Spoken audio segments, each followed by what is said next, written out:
Hey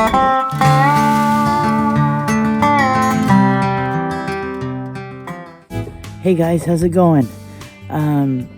It's late at night on Wednesday night.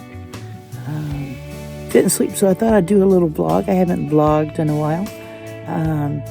The smoke count here, the air quality today was 594, which is toxic. Tomorrow it's supposed to be 293, which puts it at hazardous. And then the next day 180, but then it jets back up to 290 something the next day, they say. I don't know how they tell, but that is what's going on here with the smoke.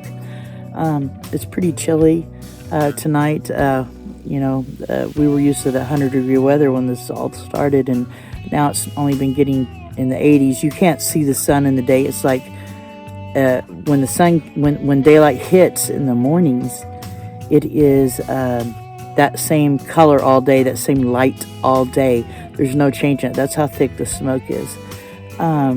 So I did have to get an inhaler.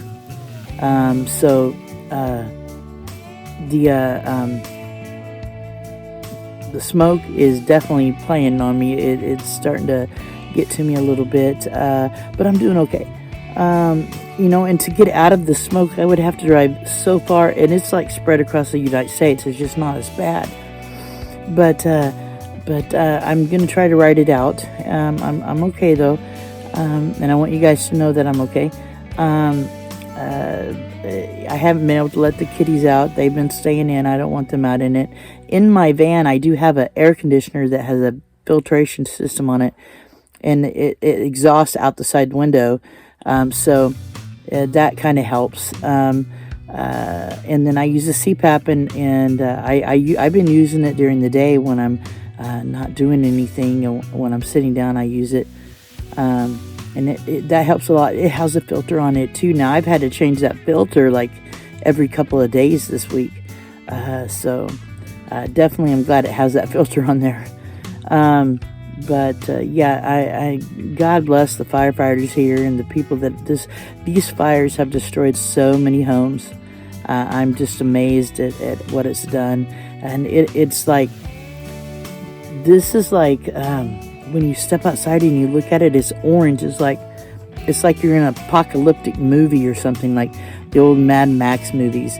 That's what it feels like, and it's depressing. It stays the same light all day. When the sun comes up, it's that much light all day long, and then it gets dark. It's definitely quite intimidating, I guess would be the word, maybe. This smoke is horrible. This morning when I walked outside to make my coffee, I had to shake my head to get the ashes off me before I come back into the van.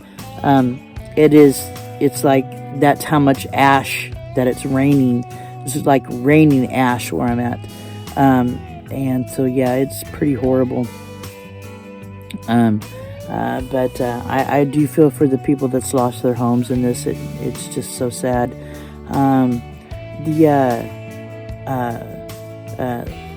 The area around here, there's been a few people that I've seen that has bailed out, but they went east. But I don't know how far they had to go. I seen one on Facebook that's all the way in Montana, and they're saying there's smoke there even. So this smoke is definitely traveling. But there's a smoke map that someone showed me, and it's like there's this dark purple, like almost a black. That's the area I'm in, and that's where the air is toxic. So tomorrow it'll be a less count. But then, there's just no end in sight. There's no rain in sight. They're saying there's supposed to be a storm coming, but it could be a dry storm, they said, so only lightning, which, boy, we don't need that. That's for sure.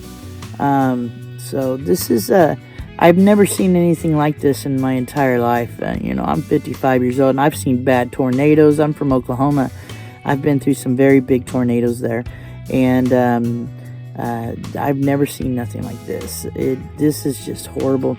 And what the fires have knocked down or burnt down, like in Talent, Oregon, Phoenix, Oregon, the whole town, just about, of those little towns that are they're spurred off of Medford, kind of. Just it's destruction like I haven't seen. And very sad. And I notice a lot of the wildlife because on the south of me, I'm up against mountains, huge mountains, like Grayback Mountain.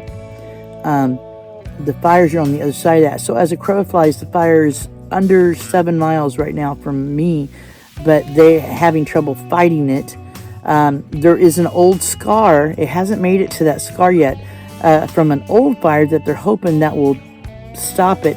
But at the same time, there's supposed to be some winds that'll cause this fire to turn back on itself. So everybody's praying to God that it will stop the fire. Because I've never seen it like this here. So yeah, it is not a beautiful sight, that's for sure. And again, all my prayers sent to the people that's lost. There's so many people displaced that's lost their homes. I can't stand it. It's just horrible. And I want to tell you guys, thank you, all of you that's offered to help me. I've had people offer to come and get me. I'm gonna be okay. I really don't want to leave here right now. I'm not in a position to leave here right now. So that's what we're working with on that. But as what it's doing to me is, if I'm out in it very much, like I can't do anything if I go outside. Nothing. It's like I was trying to put a board back up on my back deck, or when I opened my door, there was a board loose and I was going to try to push it in and screw it in, and I was so out of breath just trying to do that. I seen that I shouldn't mess with it for sure. Yeah, it is definitely a bad thing here, what's going on. And I'm amazed at all the wildlife that's come into Williams area here. Like I said, I'm up against a mountain. And I mean, I seen probably 5-6 squirrels in the tree today. Normally you see one once in a while. I've seen deer, so many deer and buck deer out here. Like I live on where I live, or where I'm parked at, you can drive out and there's a little road, a little country road right there. I've seen probably 15 deer in the last few days, and that's an abnormality too. You'll see one once in a while, but I've seen several bucks, yeah, the wildlife is definitely moving this way, trying to escape the fires. Yeah, it is not any fun, that's for sure. I know they're bad down in California too. But if you look on the large map, the United States map, and the burn areas that are burning, it's just, you can't imagine this unless you're in it, what it's doing and how it affects you. I mean, even my skin is breaking out from the pollution and the air pollution, real dry skin, but definitely due to that, and my eyes burn a lot and I cough a lot, but yeah, it is definitely not good, praying every day that things get better soon. But I just wanted to touch base with you guys and maybe do a little video and talk to you guys a bit. I haven't done a vlog in a long time, and I figured, why not now? This is a good time to do it. Anyway, all right, guys. I'm not going to stay on here too much longer. I just wanted to check in with all of you and let you know I'm hanging in there. Much love to all of you. Take care of yourselves. Take care of each other. And I'll talk to you next time.